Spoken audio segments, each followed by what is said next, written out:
Bom dia, meninos!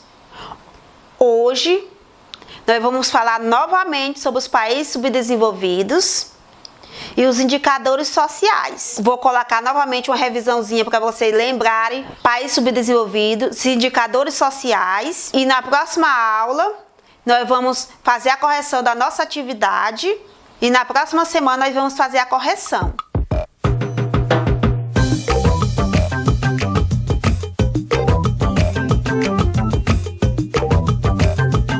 Aí, luxo, riqueza. Pois é, Gil, eu tava pensando, a gente sabe que uma pessoa é rica pelos bens que ela possui. Agora, como é que se mede a riqueza de uma nação? Bom, como é que se mede a riqueza e a pobreza de uma nação, né, Vicente? Isso é. Aí, ó o outro lado da moeda, tá vendo? Por que existe tanta desigualdade no mundo? Pois é, será que já tentaram diminuir essa diferença entre ricos e pobres?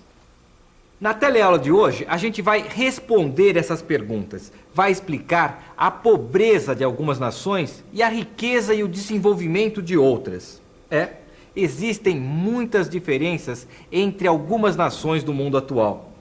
Também existe muita desigualdade entre ricos e pobres. Hoje, você vai entender melhor por que o hemisfério sul e o hemisfério norte são tão desiguais economicamente. Vai ver como se mede a riqueza e a pobreza das nações e perceber a importância do diálogo norte-sul.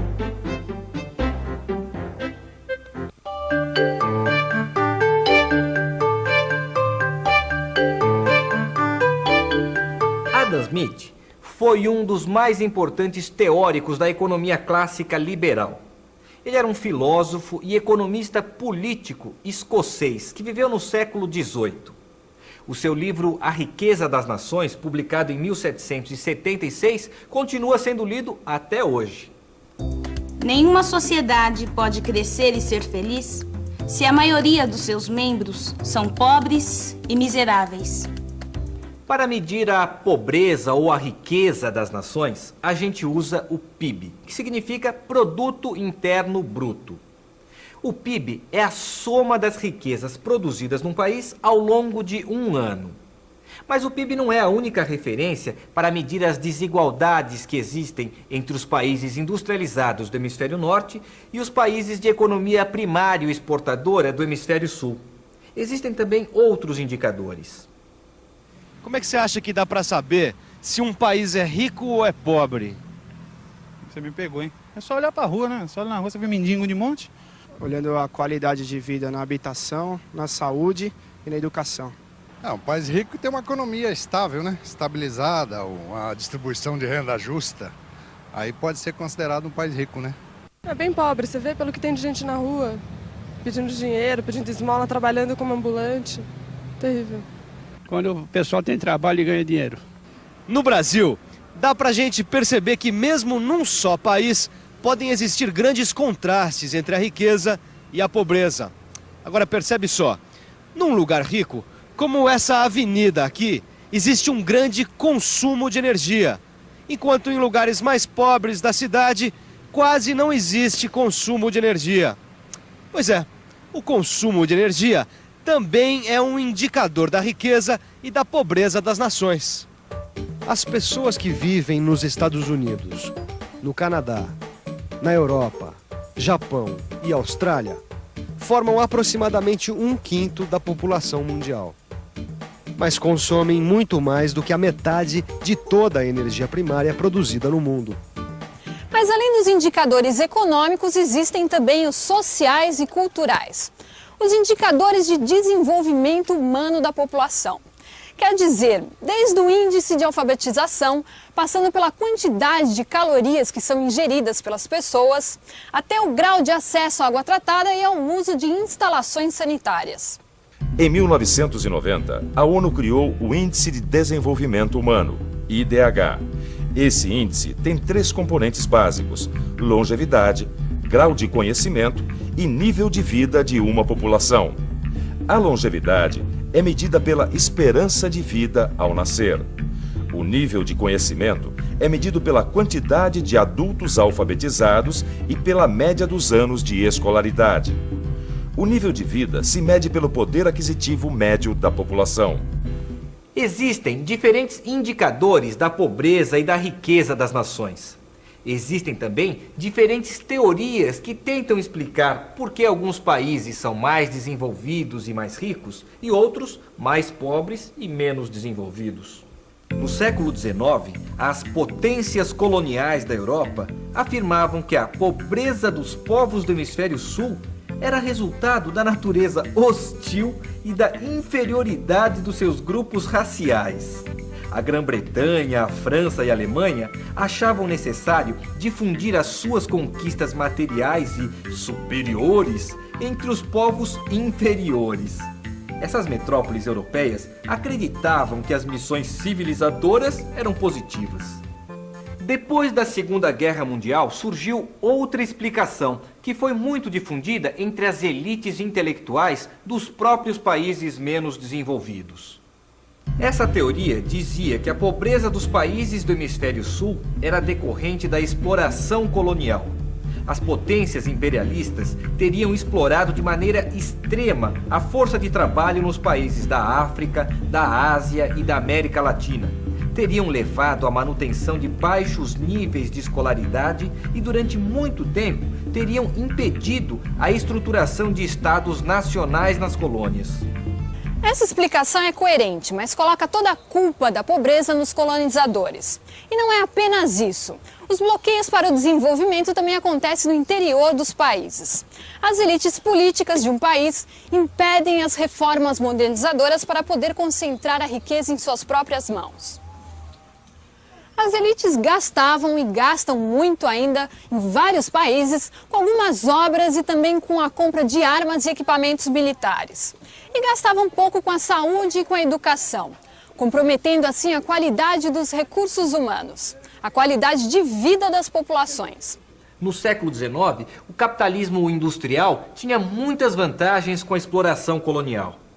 As potências colonizadoras adquiriam matérias-primas e produtos tropicais e, em troca, forneciam produtos industriais. Eram trocas desiguais que traziam grandes lucros às economias industriais. Mas depois da Segunda Guerra Mundial, os interesses das potências industriais eram outros. O desenvolvimento da economia delas estava cada vez mais ligado às descobertas técnico-científicas. Repara só, Vicente, ó. Essas empresas são de potências industriais, se instalam em países pobres, usam a matéria-prima e a mão de obra barata desses países, então... É também um tipo de exploração, né? Mas será que também não é um tipo de dominação, Vicente? E o pior é que é uma dominação muito mais sutil do que antigamente, né? Ah, isso é. No lugar da dominação imposta pelo Estado colonialista, começou a se esboçar uma dominação mais sutil, que vinha diretamente do setor privado, das grandes empresas transnacionais. É por isso que no começo, os novos estados nacionais resistiram aos investimentos estrangeiros, para não ficar à mercê dos interesses e dos investimentos das grandes empresas. Por causa da Guerra Fria, nos últimos 50 anos, os países pobres receberam auxílio dos países ricos. Nos primeiros anos de auxílio, as pessoas acreditavam que o desenvolvimento, o progresso econômico e o fim da pobreza seriam possíveis com a chegada das grandes indústrias. Os países industriais transferiram para alguns países subdesenvolvidos as siderúrgicas, as indústrias de alumínio, as indústrias químicas e os setores da mecânica pesada. Mas foi um erro de avaliação.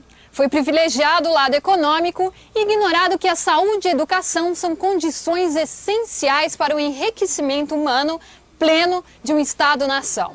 O ponto de referência para as políticas de desenvolvimento é sempre, em primeiro lugar, a educação básica de qualidade. Nas últimas décadas, os países industrializados deram créditos e financiamentos para os países subdesenvolvidos. Isso possibilitou taxas de crescimento econômico altas, mas aumentou a dependência entre eles. Com a crise econômica dos anos 70, os preços das matérias-primas caíram e as taxas de juros se tornaram insuportáveis. Como os países pobres não conseguiam pagar as dívidas, o crescimento econômico foi bloqueado. E para tentar enfrentar o endividamento externo, muitos países restringiram os investimentos públicos e agravaram ainda mais o quadro econômico e social. Alguns economistas acham que os países ricos estruturaram o sistema financeiro e as trocas internacionais apenas para atender aos seus próprios interesses, garantindo assim vantagens e lucros. Pois é, Vicente, olha só, 1 bilhão de habitantes vive na pobreza absoluta. É quase 20% da população mundial. E a maioria desses países que vive essa pobreza absoluta tá ou na África ou na Ásia. Pois é, são os 2 cinturões aqui, olha só. Tem o cinturão africano que atravessa toda a África equatorial e tropical, do Saara até a bacia do Zambeze. E o cinturão asiático, no sul e no sudeste, do Paquistão até a Indonésia. E que diferença enorme, hein? A pequena população rica com tanto e a grande população pobre com tão pouco. É muita desigualdade mesmo, né? Pois é, com tanta diferença, como é que o diálogo norte e sul pode continuar? O diálogo norte e sul precisa se estabelecer em novas bases. Isso é uma exigência da ordem econômica mundial. E a Assembleia Geral da ONU decidiu isso em 1974. Agora eu te pergunto, você sabe o que é a ONU? Então fique por dentro. A ONU fica em Nova York, nos Estados Unidos. Ela começou a funcionar logo após a Segunda Guerra Mundial. É uma grande organização internacional que reúne as nações em assembleias pelos mais variados motivos. A ONU tem algumas instituições especializadas, como a Unesco, que é voltada para a educação, ciência e cultura, a OMS para a saúde e a FAO para a alimentação e agricultura. A ONU, as Nações Unidas, podem promover esse diálogo norte e sul. Mas os movimentos feitos pelo bloco dos países do Hemisfério Sul ainda não sensibilizaram os países mais ricos. Bom, depois de tantos novos aprendizados, vamos para a revisão? E atenção, se liga aí que é hora da revisão. Na teleaula de hoje, você aprendeu que, além do PIB, existem outros indicadores para a pobreza e riqueza das nações. Aprendeu também a teoria que tenta explicar a pobreza do Hemisfério Sul como decorrência da exploração colonial. Viu que depois da independência, os países industrializados deram créditos e financiamentos para os países pobres que se endividaram. Por último, você viu que o diálogo norte-sul é de extrema importância para a ordem econômica mundial e que vai ser a grande tarefa da ONU nos próximos anos. Essa teleaula teve um assunto muito importante para nós brasileiros. Afinal, a gente convive todos os dias com a riqueza e com a pobreza. Mais um bom motivo para ler e estudar bastante. Até a próxima. Até!